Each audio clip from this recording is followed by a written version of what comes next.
those who are already spiritually dead. Hello, I'm Heinrich Döscher, trained theologian, ordained minister, and a passionate follower of Jesus. There's two verses in the New Testament that I find very interesting, very alarming and sobering, but very interesting. The one is in 2 Corinthians 4:3, where Paul says there are certain people who will never hear the gospel of Jesus Christ and be enlightened to the point of repentance and new birth. The gospel is veiled for them. They are blind to the gospel.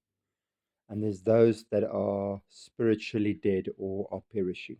Obviously, he's speaking about a spiritual perishing. Those who choose evil, who choose sin, who choose their own way, who have killed off their spiritual side that's supposed to connect with God, if I can put it in those words. 2 Corinthians 4:3 says, those who are perishing.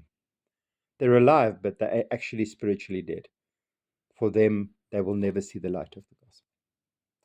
And then there's a verse in 1 Timothy 5:6, speaking specifically about widows in the church congregation, that goes around and just now that they have the freedom, when their husbands have passed on, they literally pursue just pleasure and joy in their lives instead of what is right and good and spiritual purposes in their lives.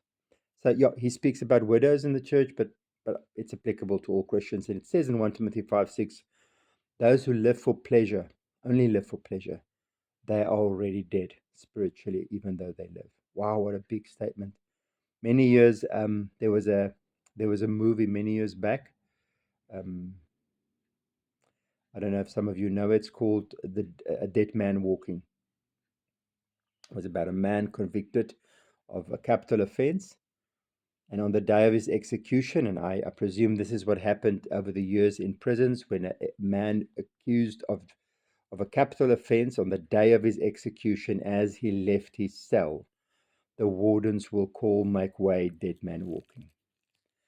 And it's always stuck to me, that phrase, dead man walking. And whenever I read these two verses, where those who are given their life to evil and sin and worldliness are veiled to the truth, they're already dead spiritually.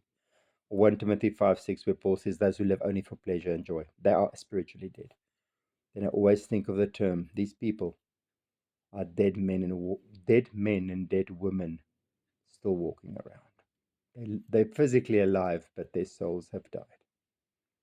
How incredibly sad and horrible.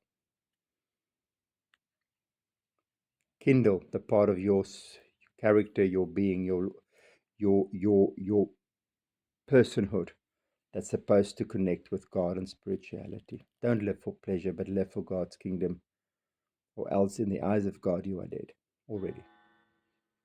Keep your eyes fixed on heaven.